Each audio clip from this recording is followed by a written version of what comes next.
Bonjour à toutes, bonjour à tous, bonjour à toi.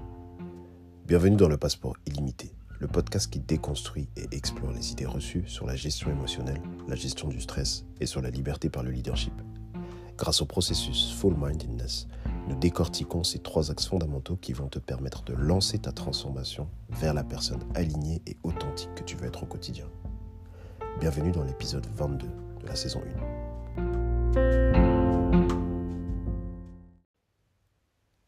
C'est l'état mental d'une personne appréhensive avec excès, c'est-à-dire souvent inquiète de ce qui risque de se produire. Voici la définition de l'anxiété chronique. Aujourd'hui, j'aimerais qu'on discute un peu des conséquences d'une mauvaise gestion du stress. Quand on a commencé ce podcast, je t'ai parlé un petit peu du stress, de la gestion du stress, et je t'ai dit que le stress, finalement, ce n'était pas le plus grand problème. Que le plus grand problème, c'était les conséquences du stress. En effet, le stress, si tu t'en souviens, c'est quelque chose de très court.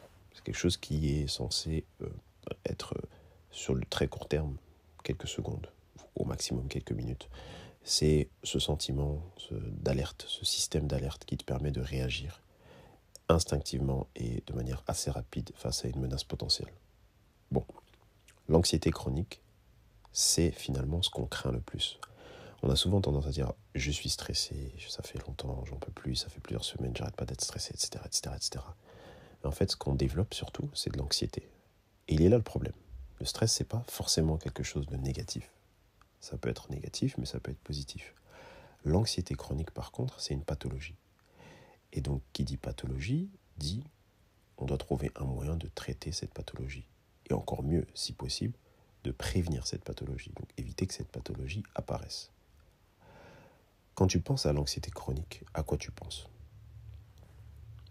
La phrase que je viens de te citer, la définition, ça te fait comprendre que qu'est-ce qu'il est important ? Il est important de bloquer en fait ton futur.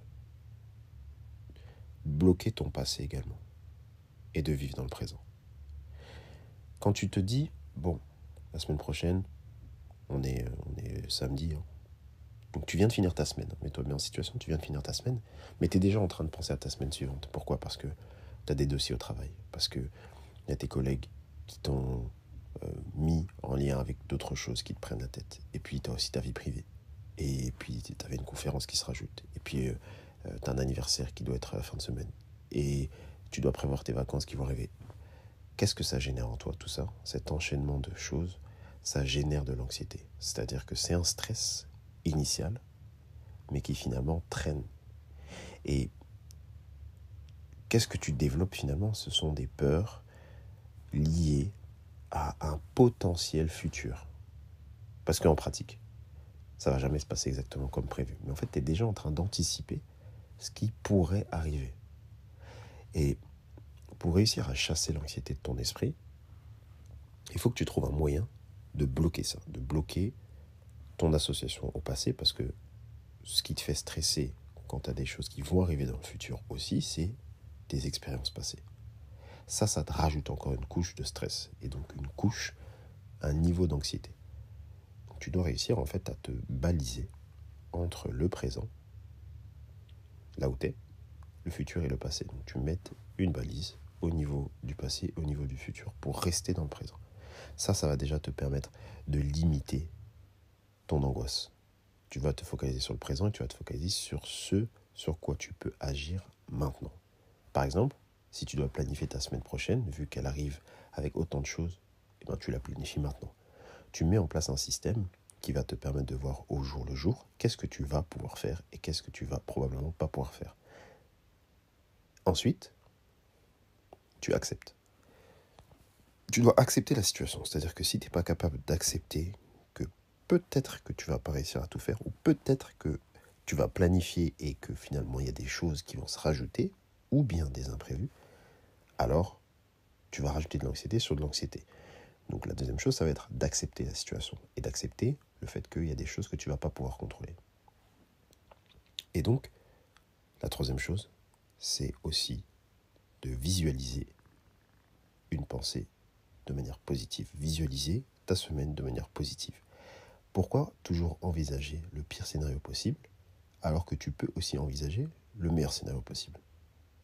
Pourquoi est-ce que tu as cette tendance à visualiser le négatif d'abord et pas le positif d'abord.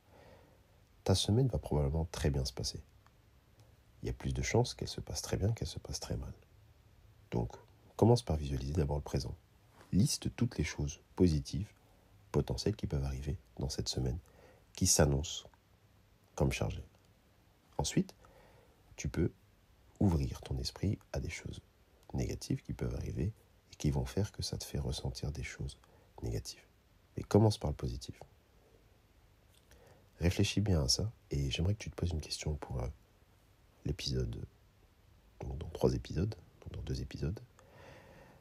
Comment est-ce que tu fais pour pouvoir gérer ton anxiété au quotidien? La suite au prochain épisode.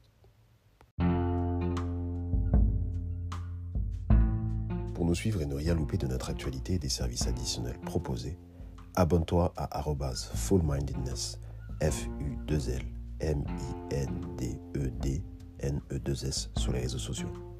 Si tu veux en savoir plus pour être accompagné, pense à réserver ton appel stratégique gratuit avec moi, avec le lien que tu peux trouver en description. Bien sûr, abonne-toi au podcast sur ta plateforme de podcast préférée en activant les notifications pour recevoir une alerte à chaque nouvel épisode.